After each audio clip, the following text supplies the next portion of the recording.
성경 중요 구절을 바울이 아그리파 왕 앞에서 하는 놀라운 권면. 사도행전 26장 29절 직역하겠습니다. 그러나 바울이 말하였습니다. 나는 만일 작은 것 안에서 그리고 큰 것 안에서 오직 당신들뿐만 아니라 도리어 또한 오늘 모든 나의 듣고 있는 이러한 자들에게 자신의 이 묶임을 제외하고 내가 존재하고 있다는 어떤 종류가 되는 것을 하나님께 기도합니다. 자신의 처지를 얘기하죠. 한글 번역. 바울이 이르되 말이 많아 적으나 많으나 말로 했네요. 듣고 있다 그랬으니까 당신뿐만 아니라 오늘 내 말을 듣는 모든 사람도 다 이렇게 결박된 것 외에 묶인 거죠. 죄수로서 묶인 것 외에 나와 같이 되기를 하나님께 원하네. 바울이 그런다. 묶임, 결박 외에 나와 같이 되기를 하나님께 원하나이다. 기도합니다.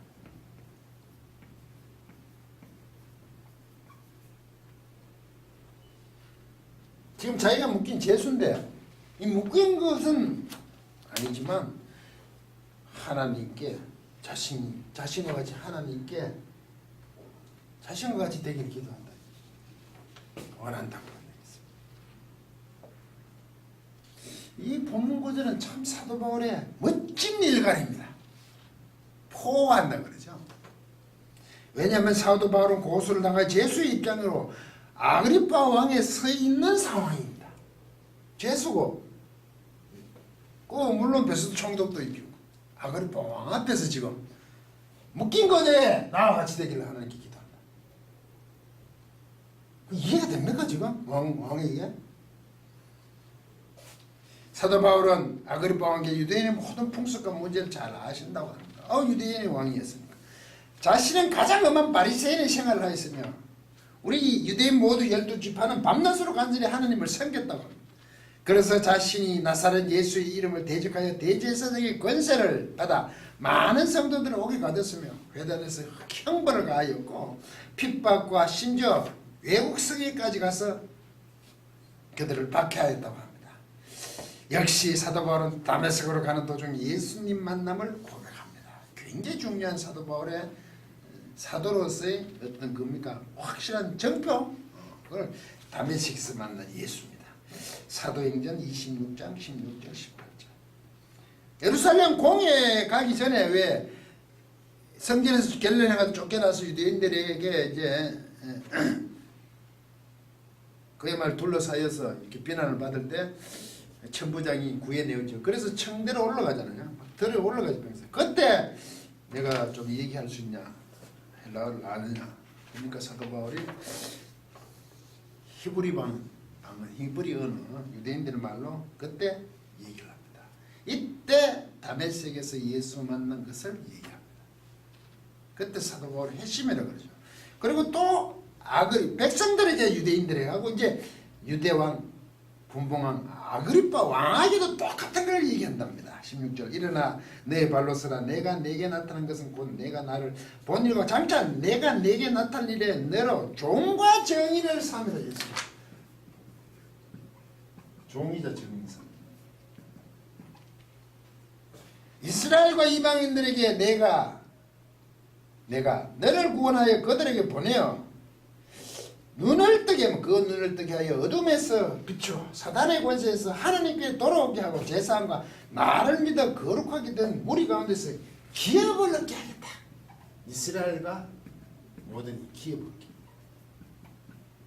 사도 바울에게 이렇게 종으로서 정인을 삼았다 이거죠. 이것이 사도 바울 자신에게 주어진 하나님의 작정하심이죠. 곧 종과 정의를 삼아 이스라엘과 이방인들에게 눈을 뜨게 하여 어둠에서 비추어 사단의 권세에서 하나님께 돌아와 제사함과 하나님을 믿어 거룩한 백성이 되는 거죠. 기업을 얻게 한다. 상속 재산을 있게 하게 돼. 아브라함께 언약하신 그 약속. 사도 바울은 나는 이것을 전하였을 뿐입니다. 예수님이 나타났어. 이것은 곧 하나님의 하신 일이라고 하죠. 하나님의 작정하신 일입니다. 아그리파 왕에게 이것이 무슨 문제가 있습니까? 문제가 됩니까? 이때 베스도 총독은 24절 바울이 이같이 변호하니까 베스도가 크게 소리내어 이르되 바울아 내가 미쳤도다. 내 많은 학문이 너를 미치게 한다 하니 바울이 베스도가 미쳤다고 하니까 사도 바울은 25, 27절에 바울이 이르되 베스도가 가여 내가 미친 것이 아니요 참되고 온전한 말을 하나이다. 왕께서는 이 일을 아시기로 내가 왕께 담대히 말하노니 공개적으로 얘기한다 이거죠. 이 일에 하나라도 아시지 못함이 없는 줄을 믿나이다. 아그리파 왕께 그러죠. 옆에 있던 베스 총독이 학문이 많아서 미쳤다 그러니까 아닙니다. 왕은 아시길 바랍니다. 이 일은 한쪽 구석에서 행한 것이 아니니이다. 아그리파 왕이 선지자를 믿으시니까 믿으신 줄 아나이다. 당신 유대인 당연히 선지자를 믿지 않는다. 사도 바울은 아그리파 왕에게 이 일들이 한평구석에 있는 일도 아니라고 하면서 선지자들을 믿습니까? 전곡을 지르죠. 28절 아그리파가 바울에게 이르되 내가 작은 말로 나를 권하여 그리스도인이 되게 하려 하는도다. 아그리파도 다 알고 있죠. 이때 그리스도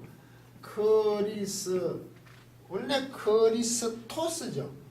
그리스토스 이제 이 그리스도에다가 티아노스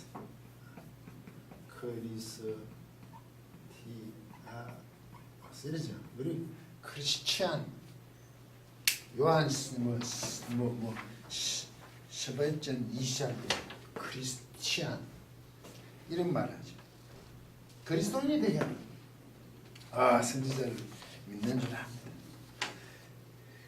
여러분은 사도 바울의 이 권면을 어떻게 보십니까? 아그리파 왕에게 하는 권면. 자신의 복음 전파는 하나님의 작정하심을 밝힙니다. 선지자를 믿습니까? 믿는 줄로 합니다.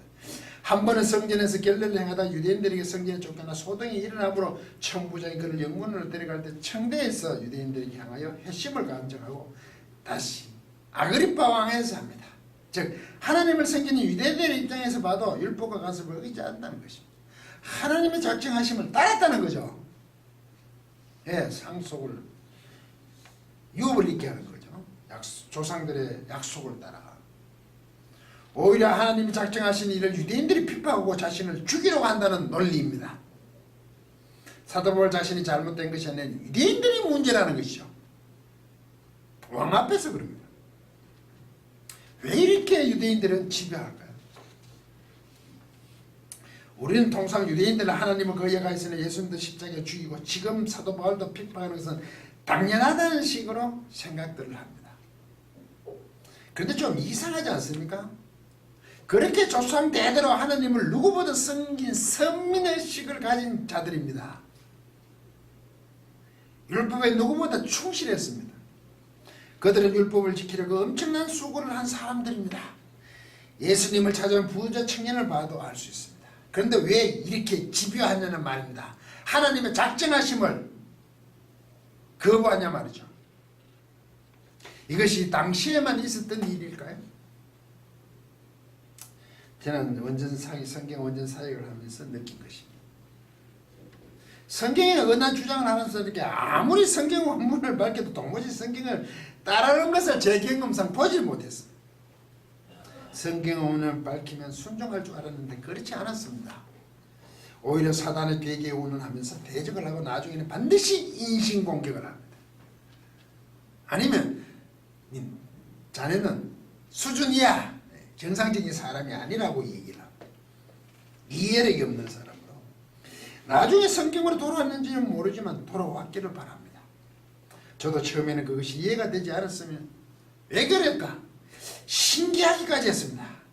많은 경험을 이제 하다 보니 이제는 설득하려고 하지 않습니다.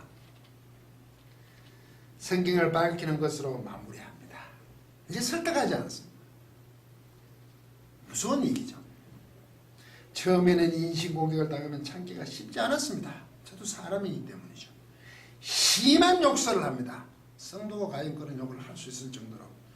궁금하시면 제 강의에 댓글들을 보시기 바랍니다. 내가 성경 말씀에 대한 정당성을 가졌기 때문에 그들과 대응하여 진리를 지켜야 한다고 생각했었습니다. 이제는 아무리 인신공격을 당해도 저는 별 반응을 하지 않습니다. 그러려니 합니다. 하나님이 하실 일이라고 생각하기 때문입니다. 한편으로는 불쌍하다. 그래서 신앙 입문이 정말 중요하다는 생각도 해봅니다. 이와 같은 상황에 사도 바울 유대인들, 이와 같은 동일한 상황의 유대인들을 향하여 복음에 대한 열심은 정말 사도 바울은 대단합니다. 자기를 죽이려고 하는데도 제수의 상황에서도 멈추질 않습니다. 그러한 제수의 입장에서 왕이 이렇게 당당하게 말할 수 있다는 것이 놀랍습니다. 당신뿐만 아니라 오늘 내 말을 듣는 모든 사람도 다 이렇게 결박된 것 외에는 나와 같이 되기를 하나님께 기도합니다. 제수가 왕에게 아직 미결손이긴 하지만 헤롯궁이 같이 있습니다. 이렇게 담대할 수 있습니까? 여러분은 어떻게 생각하십니까? 저는 갑자기 야곱이 생각납니다. 창세기 47장 7절에서 19절 줄여보겠습니다. 7절에서 9절까지만 합니다. 요셉이 자기 아버지 야곱을 인도해 바로 앞에 서게 하니 야곱이 바로에게 축복하며 바로가 야곱에게 묻되 내 나이가 얼마냐? 야곱이 바로에게 이랬다. 내 나그네 길의 세월이 130년입니다. 내 나이가 얼마 못되니 우리 조상의 나그네 길의 연조에 미치지 못하나 흠악한 세월을 악한 세월을 삽니다. 흠악한 날들이 있답니다. 이때 이거 라를 쓰는데 이게 원래는 악한 뜻이 맞습니다. 나쁜 좋지 못한 일들로 이어졌다 이거죠. 흠악. 내 나이가 나이는 너의 살아있는 날들이 얼마나 되냐? 바로가 의의가 없죠. 야곱이 바로를 축복하니까 복을 비니까 야곱이 내 살아있는 날들이 얼마냐? 네 나이 얼마 됐지? 이런 겁니다. 그러니까 야곱이 바로에게 내 나그네 길의 세월 9일 떼돌이다는 9일 나그네 나는 떼돌이였습니다. 나그네 그 날들의 날의 해들이 130년 됩니다. 그런데 조상의 나그네 연조에 미치지 못해. 우리 조상에는 미치지 못하지만 어쨌든 나는 험악한 날들을 보냈습니다. 야곱이 바로에게 축복하고 그 앞에서 나오니라. 야곱 참 멋있지 않습니까? 사도 바울과 너무 왕 앞에 사는 거죠. 이런 것은 그림으로 그려야 합니다. 그림을 잘 그리면 성화를 남기면 참 좋을 텐데. 바로는 당시 세계를 지배하는 왕입니다. 바로 애굽 왕이란 뜻이죠. 바로 왕이 별도로 있는 거잖아. 바로가 아까는 애굽 왕을 통칭하고 가이사가 로마 황제를 표현하고 우리는 바로 왕이 별도로 있는 줄 알아요. 바로가 곧 왕입니다. 가이사가 곧 가이사르가 곧 황제죠. 그런데 야곱은 가뭄으로 인해 가족들을 먹이지도 못하는 소위 이재민의 족장이죠. 가장이잖아.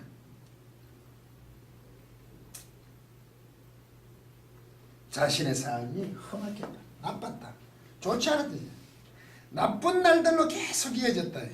그러면 바로에게 복을 빌면 안 되죠. 하나님께. 자기 삶이 별로 순탄치 않은데 그걸 왕 앞에서 복 주십시오. 이 말도 안 되는 상황이잖아요. 왕은 지금 모든 것을 누리고 있는 세계를 지배하는 사람인데 그만큼 야곱의 삶이 돌아보면 순탄치 않았음을 당당히 말합니다. 바로가 보기에는 전혀 합당치 않은 사람이지만 나의 험악한 세월 나쁜 날들로 쭉 이어왔는 것 그 바로 당신이 보기에는 내 그런 삶밖에 안 된다 이거죠. 그러나 그것은 야곱에게 전혀 문제가 되지 않았죠. 자신을 이끄신 하나님을 알았죠. 그 힘든 악한 나쁘다 험악하다고 생각하는 그 삶의 모든 것이 하나님이 자신을 이끄심이었다는 거죠. 이스라엘이라는 이름을 얻은 데 살았던 삶이었습니다. 이스라엘로 살아야 되죠. 비록 가뭄으로 인한 빈공하고 추한 모양새이나 오히려 부유한 애굽 왕인 바로를 축복할 수 있는 그 당당한 말입니다. 강의를 끝까지 들어주셔서 고맙습니다.